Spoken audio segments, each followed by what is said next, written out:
So today, in the next 30 to 40 minutes, we'll be talking about boys are falling behind in education. And the problematic thing is that nobody is talking about it. Now, when I make this statement, what's the credibility behind it?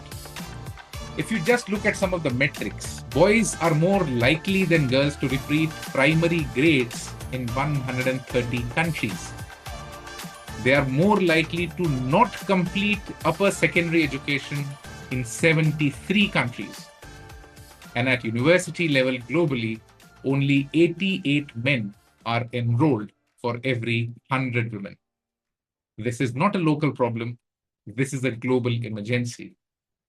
And nobody, almost nobody, is talking about it. We have spent 50 years rightly building systems to get girls into education. Now the data shows boys are the ones falling behind. Are we brave enough to say that out loud? And are we ready to really do something about it? We'll try to know more on this from university leaders, school leaders during this conversation of the Blub World Web Talks. In this 3 decades, I would say that the data exactly presented by Daksh stands true. That though girls top in all the examinations and everything, but I would say that it's only the disengagement of boys that makes them negligent in certain roles, especially like submitting assignments or writing record notebooks and in completing any targets in the meeting deadlines. No, like they stay far behind. But I would say that that's their makeup of, though genetically, like we do not have any disparity between boys and girls. But I would say that their restlessness might be our teaching pedagogy and engaging the students should change. And we should again take up right tools and right technology to them, especially like when they are restless, but at the end, if you see the outcome, when it is a placement or employment opportunities, they truly stand well, and their overall leadership quality, responsibility stands high, though they fall behind in education, like little bit, like 1 or 2% they fall behind, but on the whole, they really do well.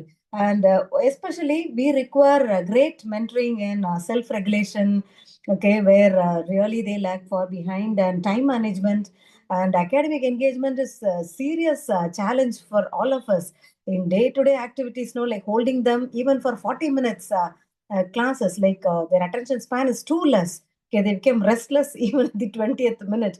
Okay, so like disengagement, I would say, and we have to work on how to self-regulate boys. And it's an interesting thing. And thanks, Daksh. I would love to listen to everybody, and then we would discuss more on this. The Homo sapiens species, divided in males and females, does not learn the same way. Men learn the same things in a very different way, and women learn the same things in a very different way. In the last 50 years, we have taken care so much of, making sure that females have equal opportunity. But we have failed boys as structures, as institutions, as individuals. Let me give you a simple, small little, question or observation that you can do in your own campuses.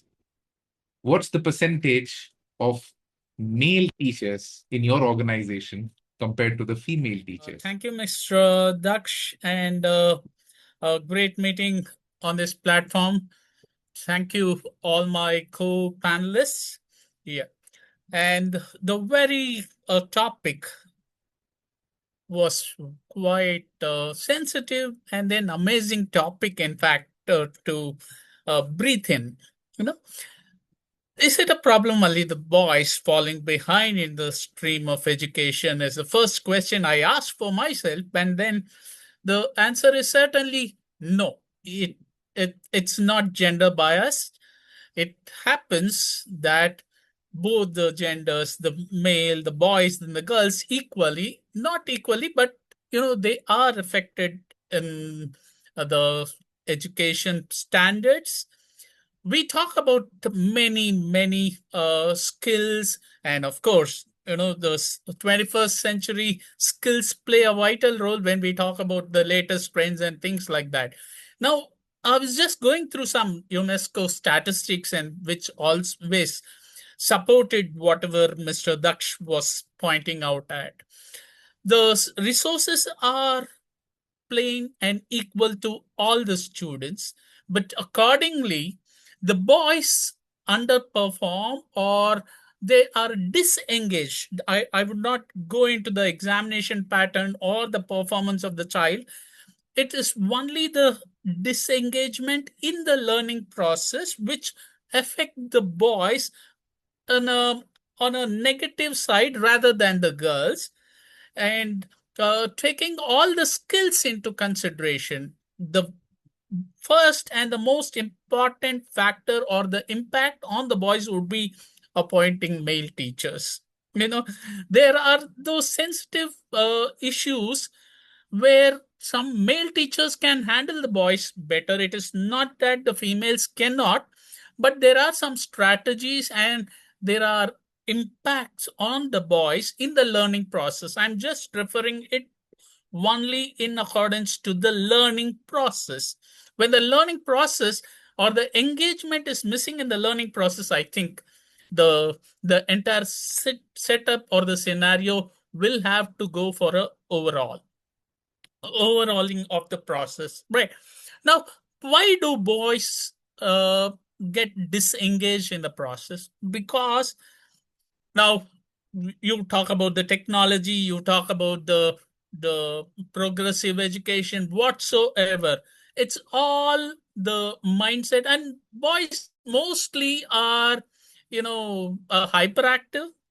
Could be we would not segregate that way.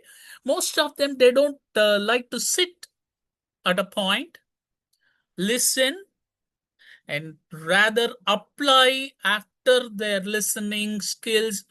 They have poor, I should not generalize, but still, when the topic says so, the boys generally, in general, their listening skills are comparatively on a lower scale with the girls, wherein the girls are more patient.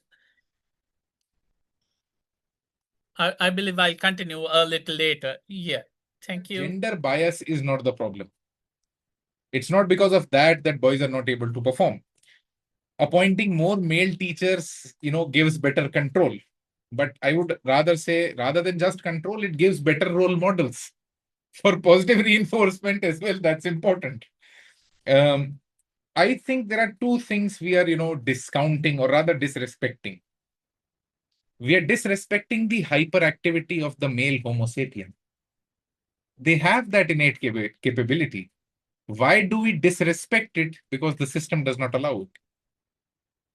Are we doing the same treatment to boys that we did in the imperial age to females? So much, Mr. Daksh. Good evening to all the speakers and the participants around here.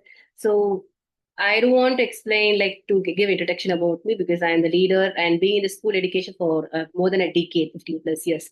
So moving as a school leader and an educator, we often discuss learning gaps, student well-being in academic achievement. However, on our emerging trend that deserves attention in the growing number of boys who are disengaging from learning, struggling with literacy, and finding it difficult to connect with the traditional school experience. It's all my view. It's about my view. This is not a boys versus girls discussion anymore, as we all know. The purpose of this conversation is not to compare boys and girls. Every child deserves support. Our goal is to understand whether certain educational practices, mainly with India, are unintentionally leaving some boys behind, and how we can address those challenges. Only we have to equip ourselves. As I'm talking a view of a school leader, like pre-primary, primary, high school, and secondary kind of. So I'm not going with higher education as my experience says about the school. I'm only pointing where are we, why are we. So when we see in schools, so lower interest in students among sitting, reading, and learning and writing. It's common here. And then higher disciplinary referrals and behavioral concerns. Okay. And difficulty sustaining attention, for example, we'll use as the block periods, where more than 1 hour, 2 hours will make them to sit and to listen to classes. So the greater dependence on digital entertainment and gaming that distracts them. So there is a group of students, they'll make a group and they'll have this gaming, which is a distraction, of course. We'll talk it as an entertainment, which is also a little distraction. So they reduce their willingness to express their emotions, or they are not ready to seek help from the teachers or their parents. That always lags from the boys. So understanding the root causes are boys are often learn best when learning is active, purposeful, and hands-on. So many struggle when classes rely heavily on sitting, listening, and writing. So social expectation sometimes discourages emotional expression also. So instead of asking why boys are not fitting into the system, we should ask whether the system is not providing enough opportunities for different types of learners to try. This is again my point of view. So what as we schools, as educators, we can do is increase more on project-based learning, higher levels. We'll talk about experiential learning, project-based learning in all the schools, we'll promote, but how we are implementing in higher level, because we are more on academic focused country. Let be more on project-based and interest-based topic, and strengthen more on the sports, arts, and give more leadership opportunities to the boys. So build more social and emotional learning, develop mentorship programs, more mentorship programs. As we educator, we can build more strong relationships with boys. Okay, so celebrate each effort, creativity, and growth of all the voices here. So that literally, when a day-to-day life that misses, but we can give one ahead to give them appreciations and give them the creativity, growth, space for everything. So this is with that. Maybe I can give one more closing point. The question is whether boys are falling behind. The real question is, are we paying enough attention to their signs and are willing to adapt our practices to meet their needs? So when we create learning environment that engage boys effectively, we create better learning environment. With that, I'll close my note for the day. Thank you so much. Oh, are you? Yeah, it's very good ideas from people here. I think there's a lot of factors involved here. The issue around compliance, I think, is a big one. We need children to comply to be able to organize them to learn, but we don't want them to grow up to become compliant. And I think there's a huge failure of the education system that it goes for compliance. That's what it was designed for way back when. But my thing's very simple, actually. There are all those other factors, but I think if you go to your school and you ask all your children why they come to school, what's the point of their education? What are they supposed to be getting out of the experience of coming to school? And I've done this in many schools, and I get a whole load of answers, and kids are surprised by the question. If you spend some time with them and really dig down, you actually get, well, we come for the qualifications, we come to get an education, all the answers that they know you want to hear. But do they really believe in them? And how many of them you say, well, they just say, well, I hate it, I don't like it, I'm not interested. I come for my friends, I come to socialize, I come because I like PE. Now, I have a different objective for my school, and hopefully maybe for all schools, and that is that one day when I ask any student, why do you come to school? What's the point of coming to school? They're going to say to me, I come because I want to develop myself into the best learner for life that I can be, so that I can be what I want to be whenever I discover what that is. I mean, being a student, being the best learner for life, I can be a good student. I can pass those exams easier than if I'm just going to school and waiting for someone to teach at me a lot of subjects, and I don't really like it. I don't really understand why I'm there. I don't understand the relevance of it all, blah, blah, blah. But if I'm there to develop myself, if I know that's my primary objective, then I have a reason for going to school. I sat down next to a young boy, very sad young boy, he's about 13 years old, and he wants to be a footballer, and he doesn't really understand why he's at school or what the point of it is. And we sat down and we went through these 14 learning powers that I've sort of collected. Communication, being able to communicate effectively, being able to collaborate, being able to be wisely courageous, to take risks and things like that, to learn from your mistakes, to grow stronger under adversity. And we went through 14 of these things. I won't go through them all, and applied them to football. And I asked him, would you need this sort of thing in football to be a good footballer? Would it make you better or worse? Oh, it would make me better. Okay. So now I go to the teacher and I say, how many opportunities are you creating in your school, in your class, for that boy to develop these attributes? And if the boy, so this is coming up for next year, the boy and the teacher begin to realize that this classroom, yes, we're doing science or we're doing maths or something like that, but in this classroom, there are opportunities for me to develop myself so that I can become the best person for what I want to do in the future. Then you have a reason for going to school for every child. And that's the goal that I'm pursuing. I've been listening to all the other panelists, and pretty much, I guess, we all on the same page, pretty much talking about role model factor, male teachers factors in school,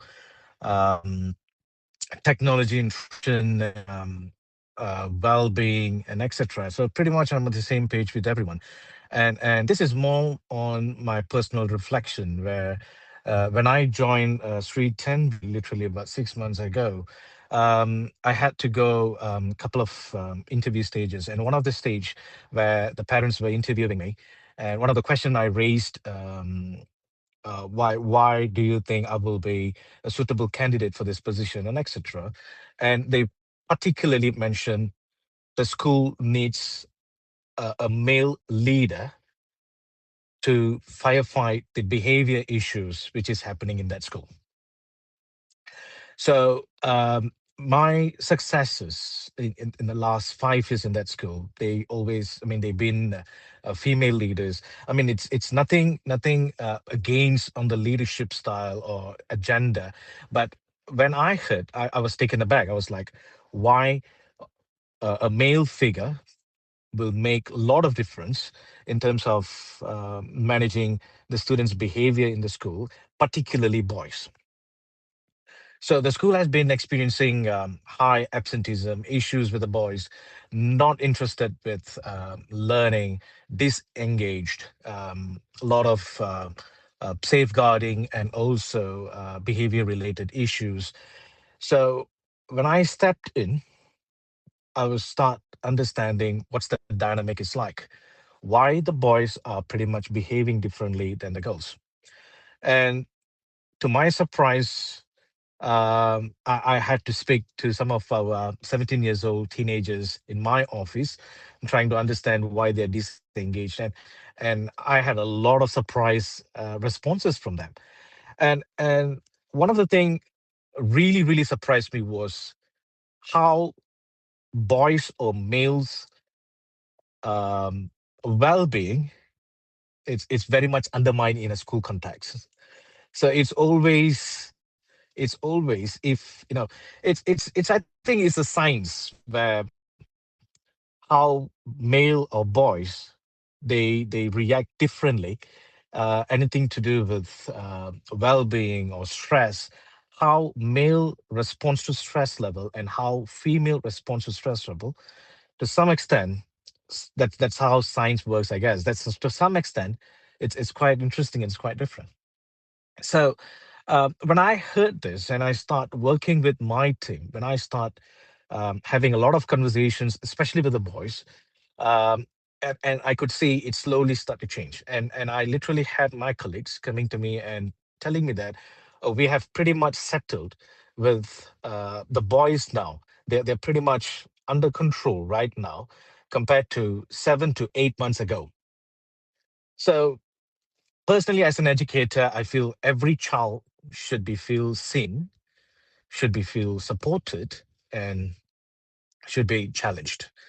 But interestingly, what I've been witnessing from education context itself, it's always been about empowering females or girls very much.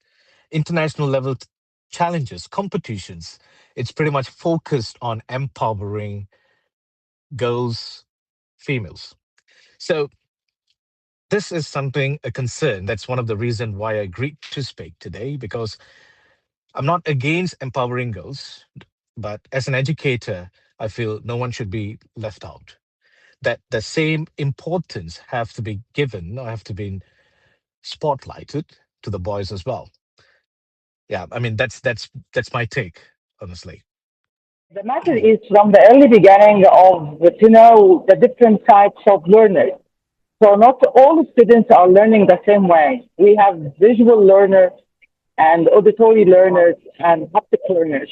Almost all of the boys, from my own experience, they are haptic learners, which means they need to do by their own hand, put them into the experiment, put them to share.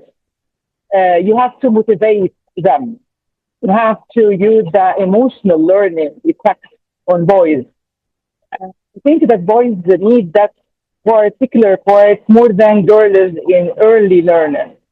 Later on, when they grown up and they know that they have a particular motivated and I have a destination to go on, someone to support me, someone to return back to take his own ideas, his own opinion, to share with him, to know what destination. And at my own school, almost all the boys in the high school, they do not know which university they are going to join. They do not know which destination they are going to move through. So we have this called career counselor. It's a female lady. They sit one to one with the boys specifically, talking with them about their desires, their emotions, the subjects they need, they are expert in, and everything, and move forward to improve and give them support to improve in certain subjects more by practicing, specifically reading and writing, of course, if they are facing a problem in reading and writing. So we give them extra sessions and one-to-one remedial classes. Also, we are coaching teachers to deal with those kind of boys, to give them motivation more, to give them support more. Almost the girls have scored higher rates, specifically in high school, than the boys, because from the early beginning they know what to do. They have supported emotion from their moms and their family that you are going to be a doctor, you are going to be an engineer, and so on. But boys, you have to work. Anyway, at the end of the day, you have to work, no matter what kind of university or subjects you are going to study. So they neglected the particular part specifically for education. So that we need to motivate them again that education supports you.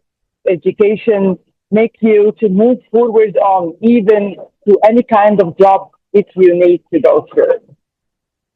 So we need to cooperate together all teachers, the stakeholders and the principals and parents too. We need to all together to be one family and support boys. Thank you. There's something that is happening across the world right now. Most of the university campuses are becoming female majority spaces. More girls apply, more girls graduate, more girls pursue post-graduation education. This is happening. There is data to prove it. There is empirical evidence to do it.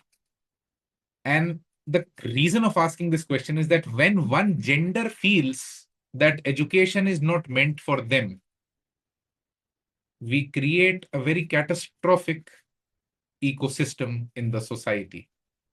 So what do you as a university leader feel about it? Is it all just, data that's trying to bluff everyone? Do you think there is some merit in it? Or, do you think there should be some concern or some effort, put towards this? Actually, it's quite interesting to listen to all the points and the way you put it. But I would strongly say that equality in education cannot be achieved when everyone tries to learn the same way.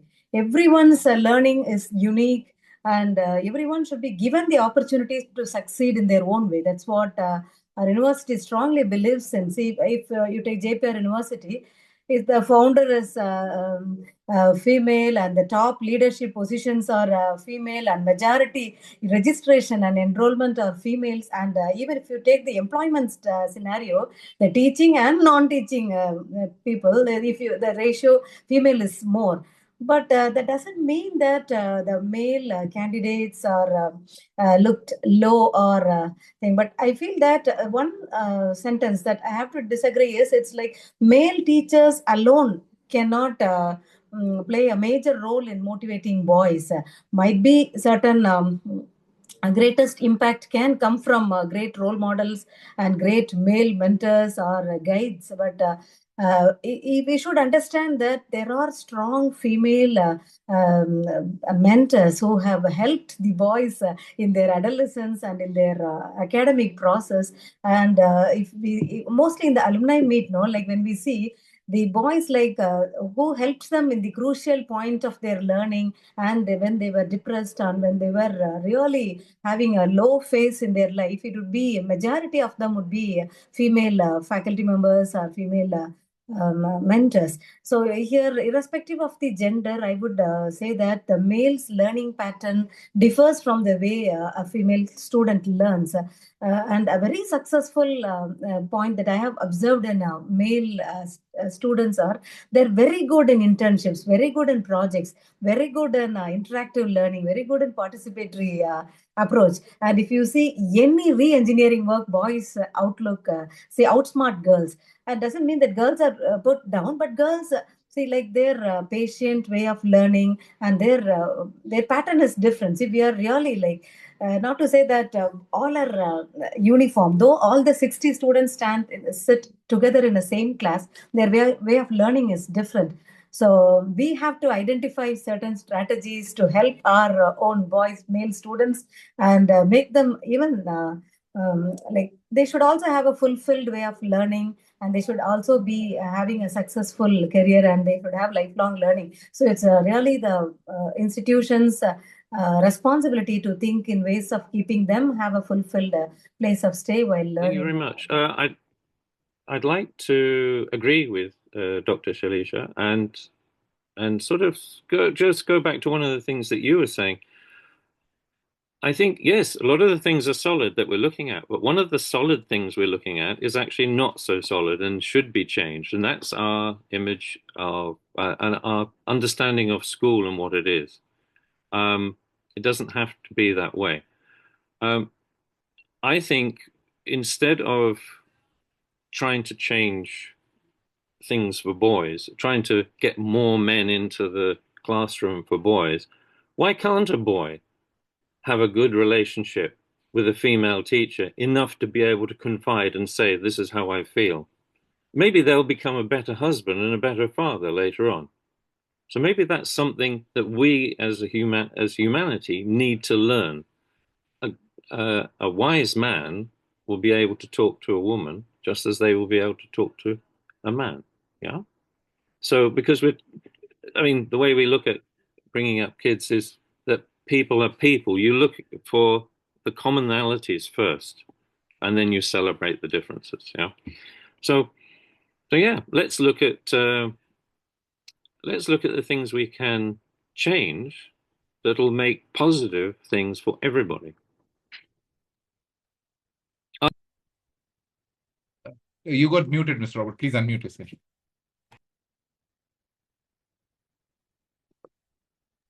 Otherwise, the people who pay our salaries will have to pay more to get more men into the school. I guess. Absolutely, your whatever the empirical studies you were mentioning about what the data is doing. Data is data, I say. But again, when I look at from an overall overview context, why there's not many students are enrolling, especially male students or boys, not enrolling in universities, because maybe they're not seeing the reality or the real achievements. They are more into the virtual achievements, how technology has came into their life and disrupted the entire learning ecosystem itself. And when I was going through some data points to prepare myself for PISA, when from Malaysian context wise, The 2022 PISA data showed that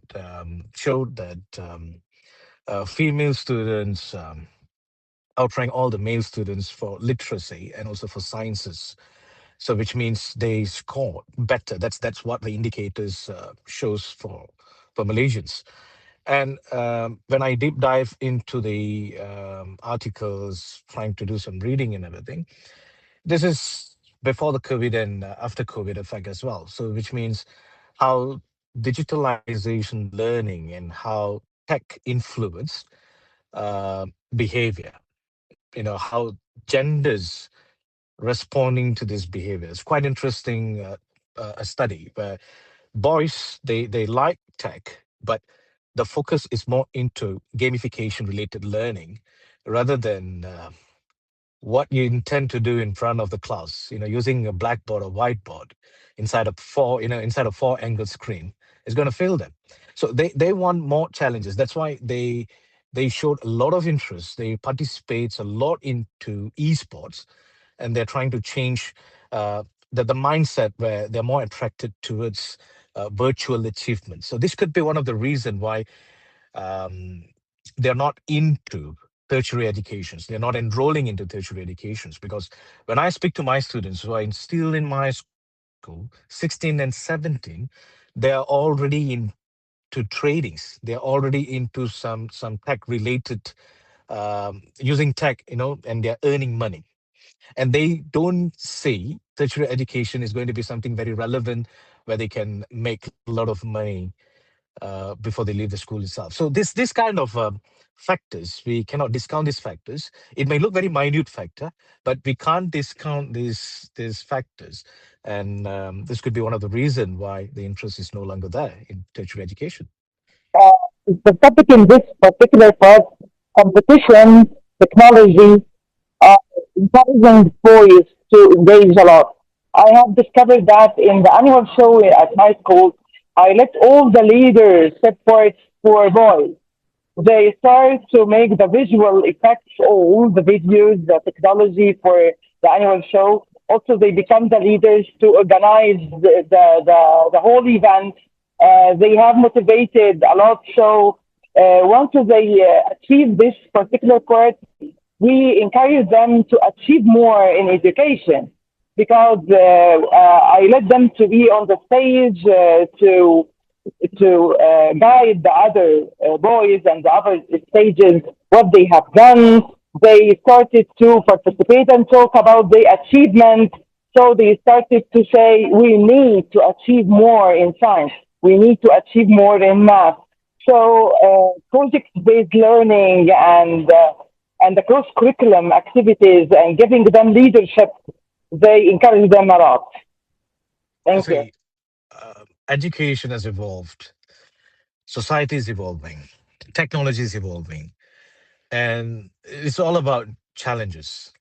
And you're absolutely right. And you can't say a lot of passionate teachers nowadays. When I grew up, I admired my teachers. They love the job, they love what they're doing. And now, in a senior leadership role, I can see a huge disparity, a huge gap. When I speak to my students, when I speak to my colleagues, it's very challenging times, and this conversation is very good because you're absolutely right. We need to talk about neutralizing, and talking about gender equality at global level, and we need to see what are the measurements are available to make it more, you know, to create a very supportive ecosystem for both boys and girls. And I would like to reiterate what I said just now. Every single child should be seen, should be supported, and they should be challenged. That's the only way how we can keep this industry evolving with a lot of challenges, but to preserve the passion of teaching the young minds. And it's not easy. It's not going to be easy, but I think it takes a lot of collective efforts where everyone should be coming together to support, and so the people in the industry, they thrive. Yeah, they do well for the next future generation, for the next generation mainly. We now need something that a philosopher defined around 2,500 years ago. He said that the most boring and most ineffective way of teaching is the lecture mode. And he hated that. And he has mentioned it multiple times over and over again, during his lectures. But we are adamant at teaching through lectures. We are so obsessed with discipline and compliance that we have kicked out creativity and curiosity out of the classrooms. And when AI is answering all the questions and we need those human skills back in the classroom, the doors are shut. I'm talking about Socrates. He hated lecture mode of teaching. We need better conversations. We need the teenager, the student, to feel that the teacher is a peer. We don't need to create first among equals. We need equals in every single classroom. Thank you so much, everyone, for being a part of the Blub World Web Talks. This was the 296th episode. I hope you enjoyed.